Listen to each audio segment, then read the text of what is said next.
This broadcast is brought to you by Law School Transparency. Our mission is to make entry to the legal profession more transparent, affordable, and fair.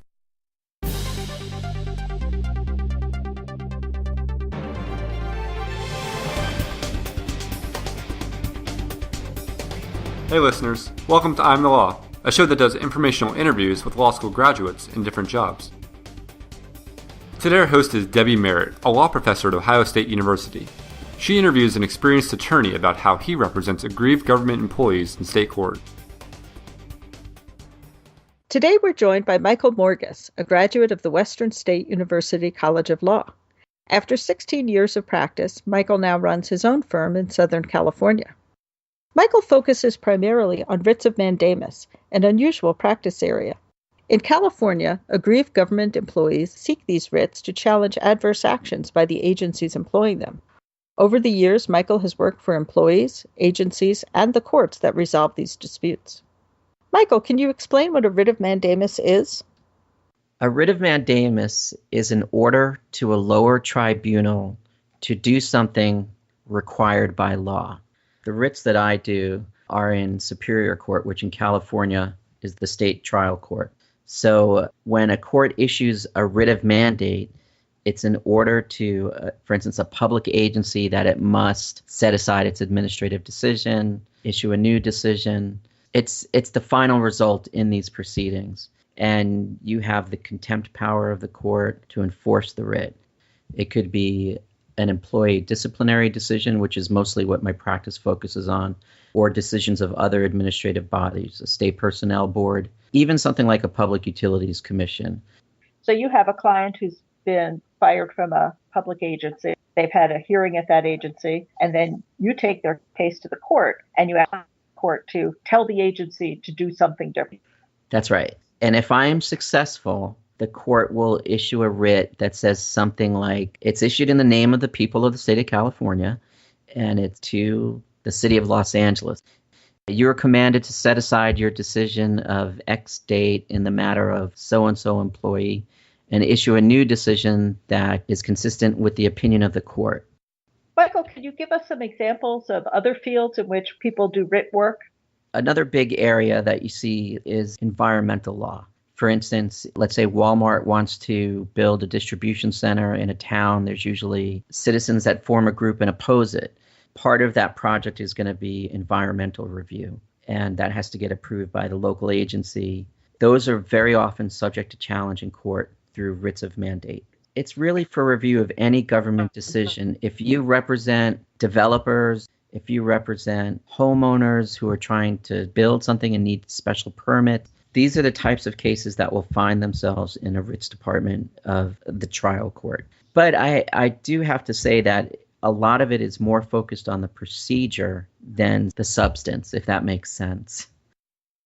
So let's follow through what it means to be a writs lawyer for a public employee. The typical client who comes to you, I take it, has been terminated from their job. Usually it's terminated or some other form of discipline, but usually termination. And by the time that they come to me, they've already had an administrative appeal, which they're entitled to under due process since they're a government employee. And they've usually lost that hearing. So they want to go to Superior Court, and they do that by filing a petition, which is the operative document, similar to a complaint.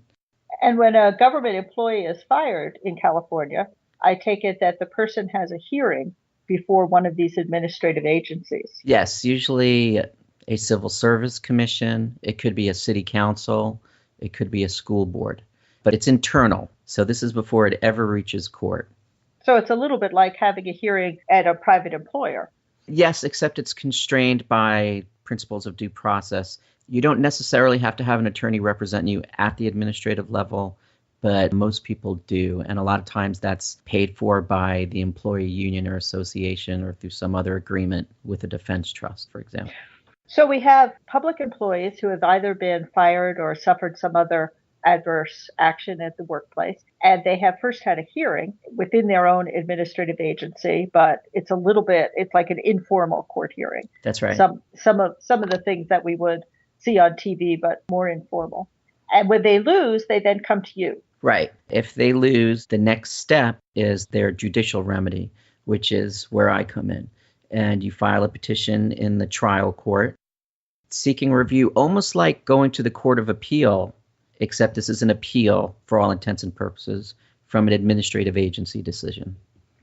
So let's take it from the top then in terms of how a client would approach you and how you would handle the case. Let's suppose that I've been fired by my school district and I've had my hearing and unfortunately the firing was upheld. I come to you. What happens in our first meeting? Usually the first thing that happens is I explain the procedure because, as you can tell from this discussion, it is not something that people are typically familiar with. You don't see this type of thing happening on television. It's not fascinating. It's not spectacular. Let's put it that way. We're not going into a trial courtroom where you're going to pull a rabbit out of the hat. That's right. And there is no jury. It's a hearing before a trial judge. Go ahead and explain the procedure then to me, just as you would. Client comes into my office and I explain what we're seeking here is judicial review of the decision that you just had. Here's what the court's going to look at. They're going to look at the transcripts from the hearing that you had before the administrative agency. So there's usually a court reporter or a recording. There are the exhibits that were submitted to the administrative agency, any notices, and then ultimately the final decision. As the petitioner, the employee in this case, it's their responsibility to put together this record. It's called the administrative record. And that is the evidence in the case. There is no live testimony. We don't call witnesses. What if I tell you that I've discovered a real smoking gun that will help my case? Could we introduce that new evidence? That happens every time. I hear that every time. Introducing new evidence is usually unlikely. You had to have been unable to introduce that evidence at the administrative level.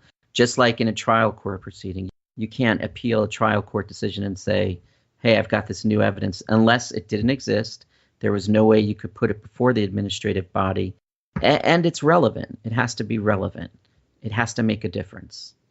But getting back to the procedure, we submit the administrative record, which is the evidence before the court. And then it basically works on a briefing schedule. And it's very much like a motion hearing. If I'm representing the employee or whoever the petitioner is, I file an opening brief. I must cite to the administrative record, if it's particular testimony, the page that testimony is on. If it's findings of an expert, whatever it is. And if it's not in the administrative record, it doesn't exist as far as the court is concerned. So your entire world is the administrative record. I do my opening brief, my opponent does an opposition, I do a reply, and then we go and we argue the case. And in that way, that part of the procedure is very much like an appeal from a trial court decision, which is why doing appellate work is a natural spin-off from doing writ work.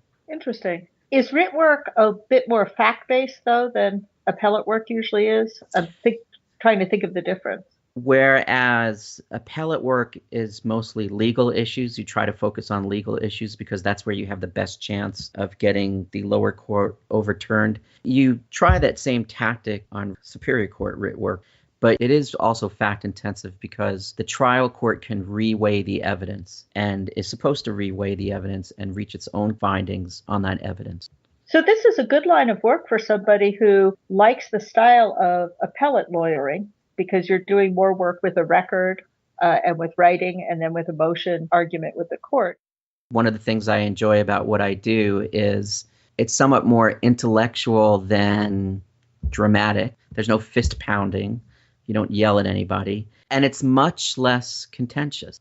There usually are no discovery disputes. There's no motions in limine. There's no motions for summary judgment. So a lot of what leads to the conflict between parties in ordinary litigation does not exist in this type of practice. And yet you still have the thrill of winning. Absolutely. There is nothing like calling somebody up and telling them, hey, you're going back to work. I got your job back.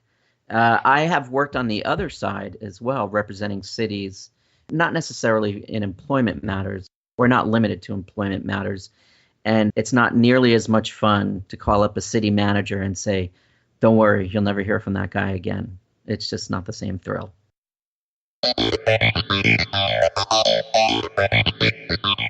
Coming up on LST Radio, we'll hear how Michael manages client expectations, tackles administrative documents, and constructs winning arguments. You're not taught that in law school. That's just something that you have to learn along the way after disappointing a lot of people. If you don't subscribe to I Am the Law, head over to iTunes or visit lstradio.com.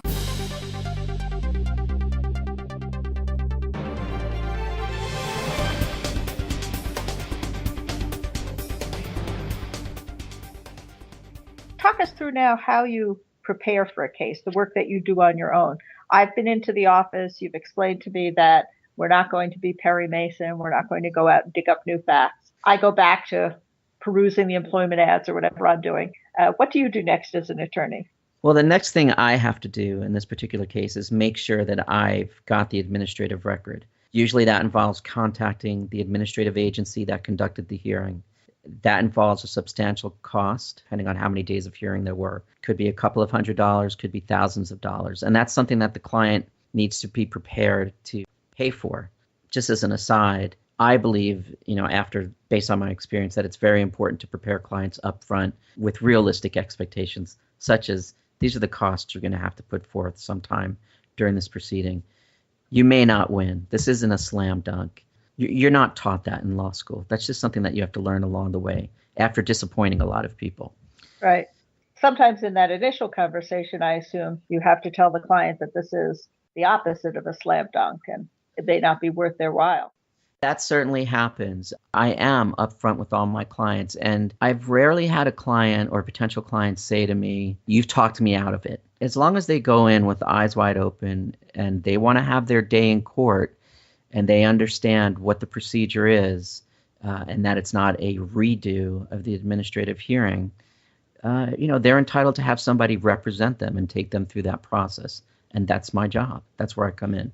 Well, that's a useful point, that many of these employees may want two things. They may want to get their job back, but it's also important for them to feel that they've had their say. After you've lost, it's devastating. Your career may be over, depending on the line of work you're in, and depending on the basis for the termination. And they want to have a second shot. Oftentimes they'll go with the same attorney that represented them at the administrative hearing, but I counsel against that, not just so that I can get their business, but it's a different proceeding. The arguments that worked at the hearing level do not work at the writ level. And so you need someone that is not so wed to the arguments. The big reason it's good to have a second attorney handling the second procedure is you get a fresh look at it. When I get the administrative record, I know nothing about the case other than what the client has told me. They're never wrong. They didn't do it. It's not their fault. I hear things like that. And while I understand them, I know that there's another side to the story. So when I get the administrative record, I'm in the same position as the judge. I know nothing about the case. I have to be convinced that there's some winning arguments. If I'm the attorney that handled the administrative hearing, I'm already convinced. I've already made the arguments. There's a little bit of ego involved. That makes sense to me. So you sit down with the administrative record and you read it through. Well, not front to back. I've developed a certain way of approaching it. The first thing I'll do is I'll look at the final administrative decision. So, because that's the decision that I need to overcome. And that gives me a reference point for everything else. So I'll look at that. It could be anywhere from 10 pages to 60 pages on average. That'll tell me the evidence relied on, what the administrative charges were, what the findings were, credibility findings. It'll give me a good starting point. Then I will look at the actual notice of charges levied by the administrative agency. It'll say something like, you're alleged to have done this on this date. You violated these personnel rules, X, Y, and Z. So now I've got the beginning and the end. And then I'll typically look at the attorney's closing arguments. And if I'm lucky, they're also in brief form. Maybe they've done closing briefs. So that'll give me at least what the attorney below thought were the weaknesses and the strengths. And the other side as well. I need to read their brief too, because at some point I'm going to be facing their arguments. It can be very intriguing. I mean, sometimes you find stuff, especially when you find something that the attorney below did not even consider. It doesn't happen all that often, but you see procedural violations, technical violations, which are helpful because if you're just going to make the same arguments to the court, for instance, you should believe my client over this adverse witness, that's not always so persuasive. There needs to be a reason to believe one witness over the other, particularly where the administrative agency has already ruled against your client. In other words, the burden shifts to the petitioner once you get to court to show that the decision is wrong. At the administrative level, the agency pursuing the charges has the burden of proof. What do you do after you finish reading the record? Well, I talk with my client about some of the issues that concern me, some of the evidence I found. Sometimes it's not clear to me who all the players are, but we discuss that. We meet. I try to give them an opportunity to tell me everything they want to tell me, even though very often a lot of it may be irrelevant. But it's important that the client feels like they're able to communicate with their attorney, that their attorney heard them and did consider their position. Usually what happens next procedurally is we go for a trial setting conference or a status conference before the judge. The judge will set a hearing date a couple of months out. We'll have a briefing schedule, and then we start working on the briefs. If there are some legal issues that concern me, that I'm usually familiar with most of the issues since some of them come up again and again. But there's usually some legal research involved. The typical stuff you would prepare submitting a brief.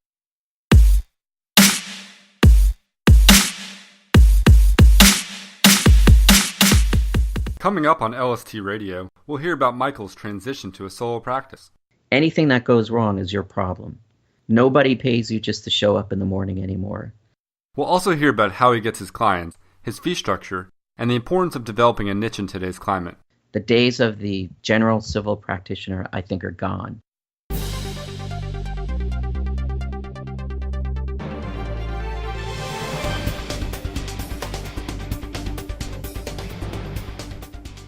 You're working entirely on your own now as a solo?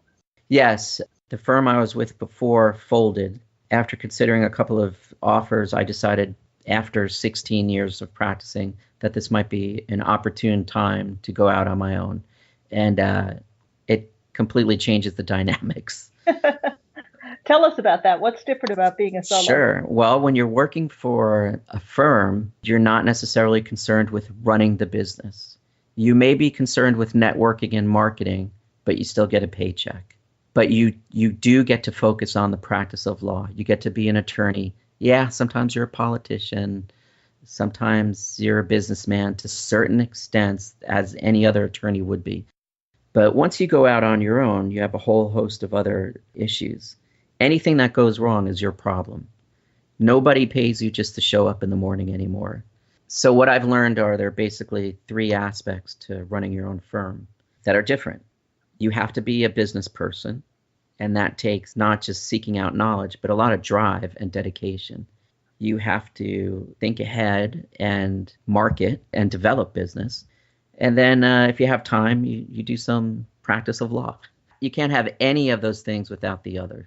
And you also have to figure out how to get the copy machine fixed if it breaks. That's right. Deal with the phone company and get your voicemail running, set up this Skype interview, listen to voicemails. Right. I mean, if you're really doing it on your own, you're also preparing the proofs of service. You're going to the mailbox. You're picking up the mail. You're filing. You're scanning stuff in. Do you have anybody at all helping you? Paralegal, office support? Well, to start out, I wanted to keep my overhead as low as possible, and I tried to have my wife help me out. But we have kids, and that makes it somewhat impractical, and her time is limited. I've been working out of my house, although I do rent space in a suite so that I have a conference room and I have a physical address for my mail to go to and a place to meet clients. I've had my oldest son help me with filing, but he's my oldest son. He's not a professional. Right. Well, what about taking on a law student or a recent graduate? Well, that's probably next, either hiring somebody on a contract basis or having somebody clerk for me. But I'm still in my first year of practice. I'm still kind of figuring it out. If I want to be successful and I want to make more money and get more work done, I do have to delegate some of this work, because the reality is for me to do an hour of administrative work, I'm losing, could be hundreds of dollars an hour.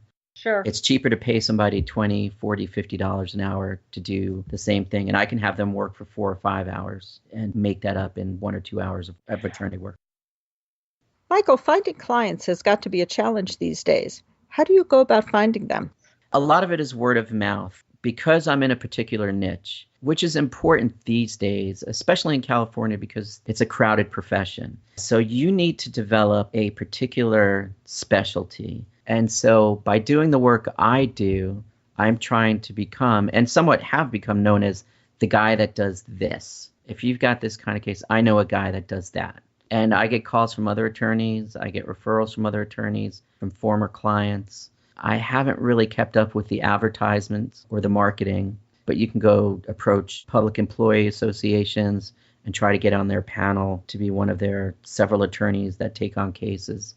I've been doing this for less than a year, or close to a year. I've never run a business before, so for me, it's quite a learning experience. I really admire people that are able to pull it off. It takes a lot of drive. That's one of the main things it takes. Sounds like it. It's sort of an exciting time to talk to you when you're just at the beginning of this new venture. What about the ways in which you charge clients? I'm thinking that fired government employees don't have a lot of extra cash. Yeah, usually by the time they've lost their job, they don't have a big cash flow. But there's always somebody that is willing to come up with a certain amount of money to perhaps save their career. I typically charge for individual clients, meaning their association is not paying the bill. But for an individual who is out of work, I charge a flat fee and I try to get the money up front because I know that once the case starts going, if things are not looking good, they're not going to be paying their bill. That's the reality of it. Words of wisdom that were given to me a long time ago were try to get the client to pay up front. Of course, you have to keep the money in a trust account and you can withdraw from it as you earn the money. But if you can get that up front, that's very helpful. And it sounds like in your type of practice, every case isn't the same in terms of number of hours and so forth, but it's relatively predictable what you'll be doing. Yeah, I'm able to, at the outset, unless there's some huge surprise that I just didn't see coming, predict, what is a fair price and how much I need to get to not be upside down in a case. I also do some typical litigation, maybe civil rights cases, also for public employees. I've done a lot of First Amendment work and other constitutional issues for public employees, and I may take those on a contingency fee basis, but they have to be very good cases. You've told us a lot you enjoy about this work. What are some of the frustrations? I don't have the opportunity to put in new evidence. I don't get to improve the case. I'm stuck with whatever the attorney below did. That's good and bad, but oftentimes it winds up being frustrating because my hands are tied. It can be pretty grueling. Sometimes if you have a lot of briefs to do, it's like doing homework every day. I get a lot of writer's block. I may spend an hour staring at a blank screen, just trying to get that first word down.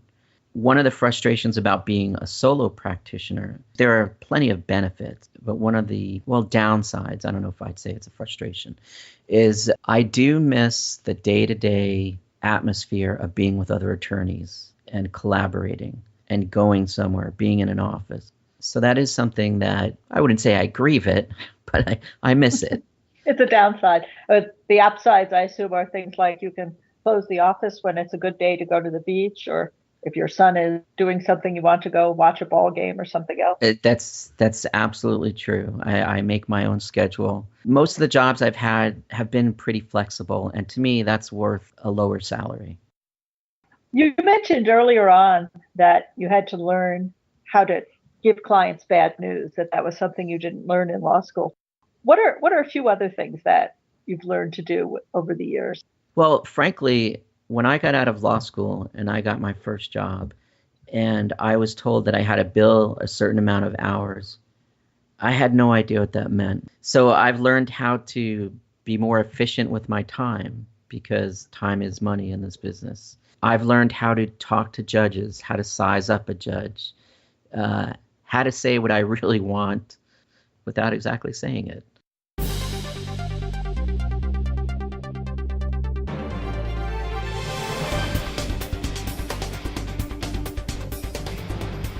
Thanks for listening today. If you haven't already, visit lstradio.com to view episode archives, make a contribution, and learn more about LST. We hope you join us for next week's show, where Debbie will interview Manuel Escobar, an immigration attorney in Texas. I Am the Law is produced by Law School Transparency for LST Radio. If you want to hear more, you can subscribe to our podcast on iTunes or go to lstradio.com.